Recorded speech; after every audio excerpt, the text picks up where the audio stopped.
या ठिकाणी आज कार्यकर्त्यांची बैठक झाली आहे.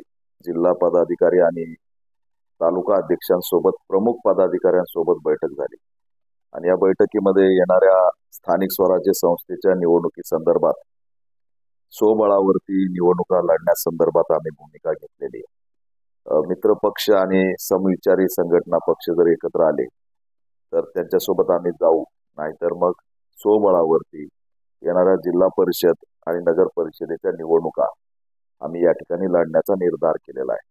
संघटनात्मक बांधणी, महाराष्ट्रात वाढत चाललेले दलित अन्याय अत्याचार, शेतकऱ्यांच्या प्रश्नासंदर्भात, सामाजिक न्याय विभागाच्या प्रश्नासंदर्भात या अशा अनेक मूलभूत सामाजिक, आर्थिक, शैक्षणिक मुद्द्यावरती आज आम्ही चर्चा करून व्यापक राज्यव्यापी आंदोलन उभा करण्याच्या दिशेने वाटचाल करणार आहे. या आजच्या पत्रकार परिषदेत मी माहिती देतोय आणि ही बैठकीत झालेली चर्चा आहे.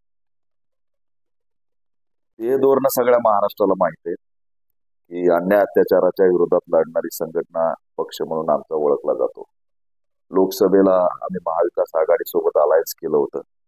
विधानसभेला आम्ही परिवर्तन आघाडी सोबत अलायन्स मध्ये आजही आहोत आणि येणाऱ्या स्थानिक स्वराज्य संस्थेच्या निवडणुकीमध्ये आम्ही उतरतोय. तर ध्येय धोरण हेच आहे की गोरगरीब, सर्वसामान्य, कष्टकरी, मजूर, शेतकरी, दलित, आदिवासी, मुस्लिम या सर्वांचं रक्षण करणं आणि त्यांच्या न्याय हक्काचा लढा तीव्र करणं हा आमचा असणारा मुख्य ध्येय धोरण आहे. संविधान जे धोक्यात आहे ते वाचलं पाहिजे. सनातन नावाचे जी काही या ठिकाणी एक विचार पुढे येतोय त्या विरोधात भूमिका घेऊन संविधान जे धोक्यात आलंय त्याला वाचवलं पाहिजे. आरक्षण, लोकशाही धोक्यात आहे ते वाचवलं पाहिजे. यासाठी राज्यव्यापी संघटन उभा करणे, दलित पॅन्थरच्या धर्तीवरती आधुनिक पॅन्थर म्हणून आज आम्ही या ठिकाणी काम करतोय आणि तीच आहे की शोषित आणि पीडितांच्या न्यायासाठी संघर्ष उभा करणं हेच आमचं ध्येय धोरण आहे. आणि आज आम्ही अनेक भावनात्मक लढे लढले, त्यासाठी ताकद सुद्धा दाखवली आणि आमच्या सामाजिक ताकदीला तोड नाही, पण राजकीय ताकद आम्ही वाढू शकलेलो नाहीत आणि त्याच्यामुळे ती राजकीय शक्ती निर्माण झाली पाहिजे. सत्तेमध्ये आम्ही गेलो पाहिजे, आमचे तरुण लोकप्रतिनिधी झाले पाहिजेत आणि इथल्या जो घटक आहे शोषित घटक त्यांचे प्रश्न सुटले पाहिजेत. हेच राजकीय धोरण आता आम्ही अंगीकारलंय आणि त्या दिशेने वाटचाल करायला लागलो. महाराष्ट्राचं की आजही एक डॉक्टर संपदा मुंडे ही पीडित लेख आहे, तिला हळहळ करून संपवलं. तिची चूक काय तर तिने स्वाभिमानाने नोकरी केली. मी रिपोर्ट बदलणार नाही, मी विकणार नाही, मी चुकणार नाही. मी कालच त्या पीडित कुटुंबाची भेट घेऊन आलो कवडगावला. अतिशय वेदनादायी अशी असणारी प्रतिक्रिया कुटुंबाने माझ्याकडे व्यक्त केली. या राज्याच्या महिला आयोगाच्या अध्यक्षा आज आमची लेख जिवंत नाही म्हणून तिच्या चारित्र्यावरती शिंतोडे उडवतात. हे किती दुर्दैव आहे आणि त्याच्यामुळे चीड निर्माण होते. याच ती नाही म्हणून तुम्ही तिच्या चारित्र्याचा हनन करताय. आज तो खुलेआम त्या ठिकाणी राज्याचे प्रमुख न्यायाधीशाच्या भूमिकेमध्ये. तर ही चीड आणणारी बाब आहे की गोरगरिबांचे लेकरं त्या ठिकाणी नोकरीला गेलेत आणि त्यांचं शोषण करून त्यांना संपवण्यात आलेलं आहे. आणि म्हणून ते आंदोलन कसं मोठं करता येईल, हा महाराष्ट्राचा मुद्दा कसा करता येईल, तो जातीपुरता मर्यादित मुद्दा होऊ नये यासाठी सुद्धा आमची एक आक्रमक भूमिका घेणार आहे. आणि मी स्वतः 3 तारखेला 2 किंवा 3 तारखेला फलटण किंवा साताऱ्यामध्ये धडक देणार आहे आणि ताकदीने हा लढा उभा करणार आहे. आमचं अस्तित्व या ठिकाणी धोक्यात आलेलं आहे. समग्र इंटरनॅशनल लेवल पासून ते जागतिक स्तरावर पासून ते देश पातळीवर आम्हाला नाकारलेल्या अवस्थेमध्ये या ठिकाणी खितपत सोडलेलं आहे. एक जर तुम्ही बघितलं तर आज सरन्यायाधीश फक्त दलित आहे म्हणून त्याला मूळ बूट मारला जातो.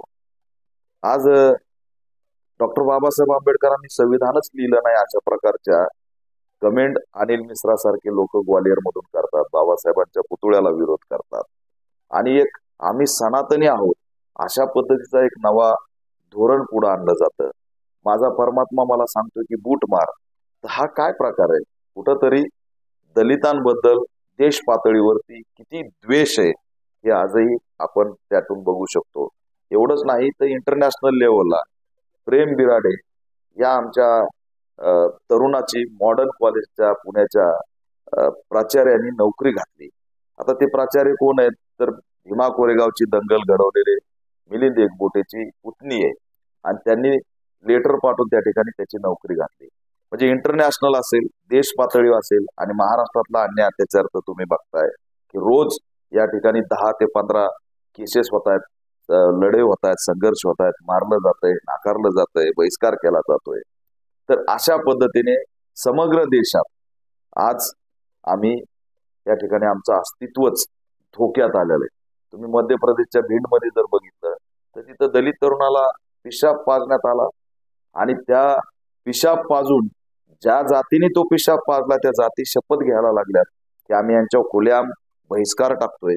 किती गंभीर आहे. त्याच्यामुळे कुठंतरी तीव्रपणे आमच्या अस्तित्वाचा लढा आता जन उठावाच्या माध्यमातून लढल्याशिवाय आम्हाला पर्याय नाही आणि त्या दिशेने आम्ही आता संघटनात्मक बांधणी करून वाटचाल करतो.